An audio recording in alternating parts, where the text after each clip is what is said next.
সারা পৃথিবী জুড়ে পৃথিবীর গড় উষ্ণতা বৃদ্ধিকে বিজ্ঞানীরা নাম দিয়েছেন বিশ্ব উষ্ণায়ন। এই বিশ্ব উষ্ণায়নের কারণটা কি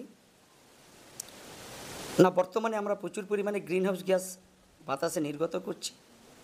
chlorofluorocarbon, carbon dioxide, methane, sulphur dioxide প্রভৃতি।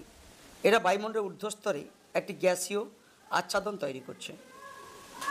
সূর্য থেকে আগত ক্ষুদ্র তরঙ্গের আলোকরশ্মিগুলো ওই আচ্ছাদন ভেদ করে পৃথিবীর পৃষ্ঠে চলে এলেও পৃথিবী থেকে যখন এরা মহাশূন্যে বিকৃত হতে যায় তখন কিন্তু সেই গ্যাসীয় আচ্ছাদনে বাধা পায়, ফলে পুনরায় আবার ওই তাপটা পৃথিবীতে চলে আসে। এই জন্য পৃথিবীর গড় তাপমাত্রা ধীরে ধীরে বাড়ছে। একে বলে গ্লোবাল ওয়ার্মিং বা বিশ্ব উষ্ণায়ন। ও পৃথিবী ব্র্যাকেটে জিওগ্রাফি অ্যান্ড ওয়ার্ল্ড নামে একটি ইউটিউব চ্যানেল রয়েছে। ওটা যদি আপনারা সাবস্ক্রাইব করে দেন তাহলে প্রতিনিয়ত ষষ্ঠ শ্রেণী থেকে দ্বাদশ শ্রেণী পর্যন্ত ভূগোলের বিভিন্ন বিষয় বা পরীক্ষা সংক্রান্ত বিভিন্ন টিপস কিন্তু ওখানে পেতে পারেন। ধন্যবাদ সবাইকে।